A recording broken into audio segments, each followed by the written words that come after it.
नमस्कार दर्शक बंधु मु जीवन स्वागत करुच्ची मोर आज एक नया भिडियो।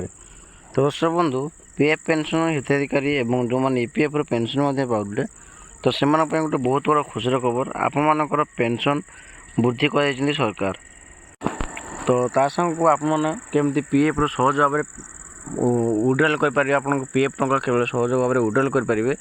तो से विषय टोटाल डिटेल्स भाव आपको जनवाई जाऊँगी। तापर जदि आप वीडियो नुआ अच्छा तो वीडियो को लाइक कर चैनल टी को सब्सक्राइब करने जमा भूलु।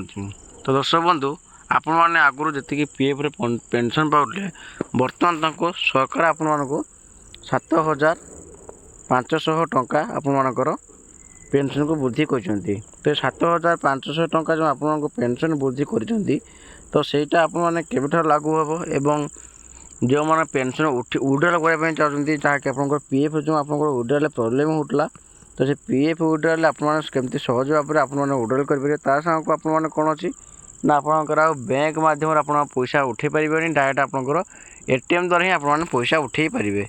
तो चलो से विषय में टोटाल डिटेल्स आपको जनाऊँगी। तो दर्शक बंधु देखो आप लिखाई कि ईपीएफ पेंशन एवं 7,500 मान आप पेंशन ए बढ़िया जाऊँगी और 7,500 टका आपको हाँपाई जाऊँगी।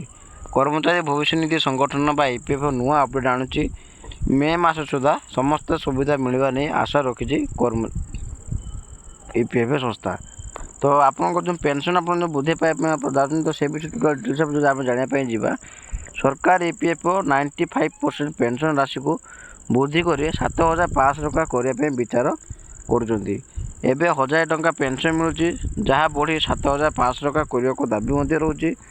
राशि सीधासख 7.5 गुणा वृद्धि पाइब या नहीं संसदीय कमिटी सुपारिश कर सारी।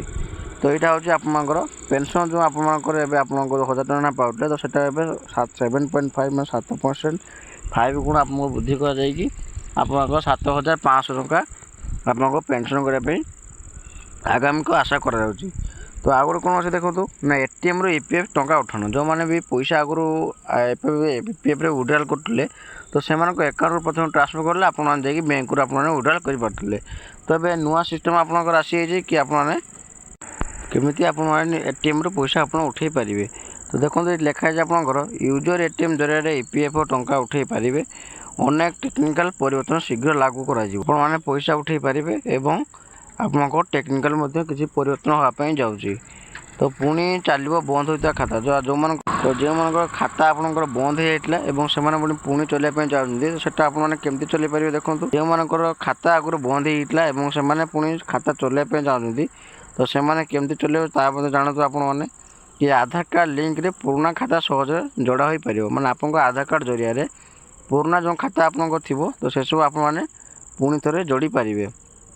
यह द्वारा बंद पड़ता ईपीएफ खातार तथ्य मिल पार आपको जो आधार कार्ड संयोग कर पीएफ अकाउंट रे तो यहाँ बंद आपको जो पड़ो से आपने सहज इनफर्मेशन आपने पाइपर।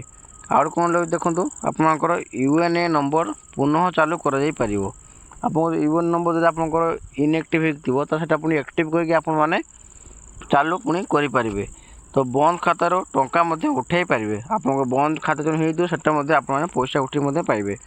एपाई ईपीएफ ई प्राप्ति नामक पोर्टाल लॉन्च हो तो जहाँकि आपंकर भविष्य में आपर यू जिन आपको जाऊँगी।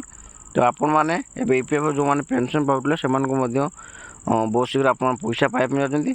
तो यहाँ हूँ आप फुल इनफर्मेशन रहा जहाँ भी मुझे जानी आपको जनईदेली।